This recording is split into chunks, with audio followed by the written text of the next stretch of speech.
ইয়া রাব্বাল আলামিন। আল্লাহ, তুমি না কোরআনে বলেছো বান্দা যতই গুনাহ করবে আমার কাছে তাওবা করলে আমি তোমারে মাফ করে দেব।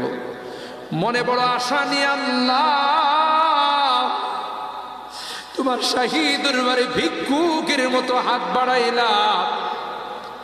তুমি যদি ক্ষমা না করো, কে আমাদেরকে ক্ষমা করবে? কে আমাদের মাফ করবে? ভিক্ষুকে একজনের কাছে ভিক্ষা না পেলে আরেকজনের কাছে পায়। এক দুয়ার থেকে বিতাড়িত হলে আরেক দুয়ারে যায়। তোমার দরবার থেকে যদি মাহরুম হয়ে যায়, বিতাড়িত হয়ে যায়, কার কাছে যাব? কে আমাদেরকে ক্ষমা করবে? মালিক রে, কাঙ্গালের মতো হাত বাড়াইলাম।